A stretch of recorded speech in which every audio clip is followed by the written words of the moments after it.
last time you spoke with Governor Newsom? A day ago. Called him up to tell him, got to do a better job. He's doing a bad job, causing a lot of death and a lot of potential death. If we didn't send out the National Guard, and last time we gave him a little additional help, you would have, Los Angeles would be burning right now. Los Angeles would be not a lot different than what you saw take place in California and Los Angeles just a little while ago. And you know, you got to remember, we have the Olympics coming. And we don't want people looking at Los Angeles like it was, like it would have been. It would have been bad. Last night they had total control. If we didn't have the military in there, the National Guard, and then we also sent in some Marines. We had some bad people. We have people, they look in your face and they spit right in your face. They're animals. And these are paid insurrectionists. These are paid troublemakers. They're agitators. They're paid. Do you think somebody walks up to a curb and starts hammering pieces out, has all the equipment necessary, and starts handing it out to people to use as a weapon? These are paid insurrectionists or agitators or troublemakers. You can call it whatever you want. And we ended it, and we have in custody some very bad people. Some very bad people. Mr. President. Did you see the guy throwing the rocks at the police cars as they went by and crushing their windows and endangering our police? We're not going to let that happen. Perfect. Mr. President, on those Marines, Governor Newsom has described them as political pawns. I'm curious for your reaction to that and what you see as the Marines' role and what are their rules of engagement? All I want is safety. I just want a safe area. We have, Los Angeles was under siege until we got there. The police were unable to handle it. You could speak to the chief. He said it on television 3 nights ago. He said, this is more than we can handle. They said that.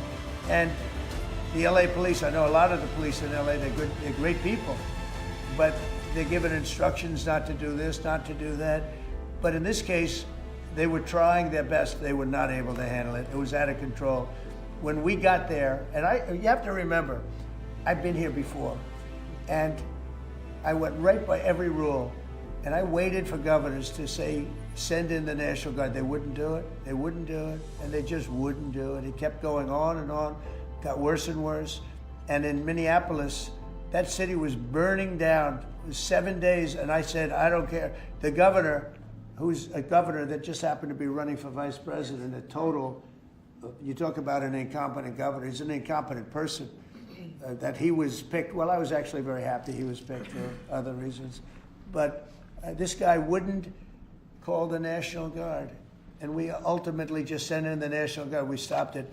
But that was after 7 days. And I said to myself, if that stuff happens again, we've got to make faster decisions because they don't want to do it. The radical left, it's usually radical left, and it's usually governors that are Democrat, and they don't want to call them in. They don't want to save lives. They don't want to save property. They don't want to call them in. I don't know what it is. We sent them in, not early, we sent them in late as far as I'm concerned. But big problems, as you know, 3 nights ago, big problems were ensuing. If we didn't send in the National Guard quickly, right now, Los Angeles would be burning to the ground.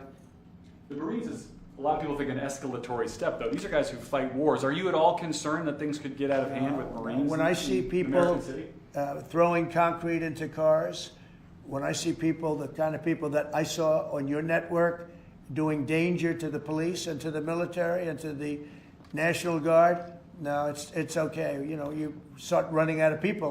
When you have 2,000 people from a National Guard standpoint, we have a very big military. But the National Guard, they needed a little extra help. And we sent them a little, and we did a great job last night. We had, well, you had a lot of cars go up in smoke and flame, and you had a lot of bad scenes, but it was pretty minor by comparison. This morning it's very calm. We'll see what happens later. But they know if they go there, they're not going to get anywhere because we have the National Guard there. We backed it up with a number of Marines, yeah.